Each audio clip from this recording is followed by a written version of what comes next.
Alert level 2 na po sa Israel kung saan 2 Pinoy ang nasawi sa gyera.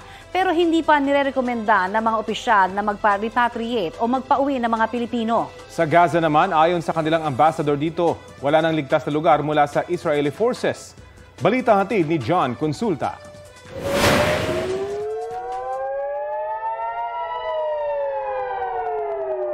Sa Israel, ang pag-alingaw-ngaw ng sirena may kaakibat na pangamba.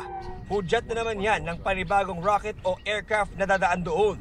Ang ilang nakatayo pang bahay at gusali, piping saksi sa madugong giryan ng Israeli forces at grupong Hamas. Sa Gaza, kita ang pagkasira ng ilang establishmento dahil sa opensiba. Nagkalat ang debris sa mga kalsada. Pero hindi pa raw dyan hihinto ang Israeli forces. מחבלי חמאס אין להם מקום שיוכלו לנוס בו ברצועת עזה, אנחנו נגיע להם בכל מקום. Kasunod ng tumitinding sitwasyon, itinaas na ng Department of Foreign Affairs sa Alert Level 2 ang Israel. Alert Level 2, meaning restricted deployment. We're not going to deploy new workers. Sa ngayon, 2 Pilipino ang kumpirmadong nasawi sa giyera. Ang isa, tubong Pangasinan na Pinay caregiver na bagong kasal pa naman. Yung isa po ay habang pinipwersa ng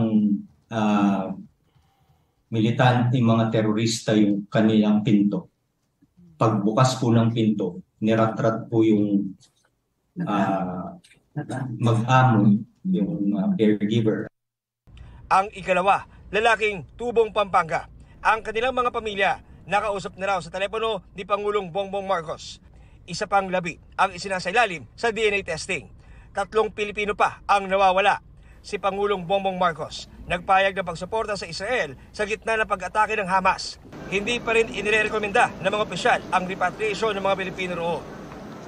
Pero sa Gaza, iba ang sitwasyon. 70 Pilipino ang gusto nang magpa-repatriate o umuwi sa bansa. Ang proseso dadaan daw sa butas ng karayom dahil sa blockade o harang na inilagay ng Israel sa lugar.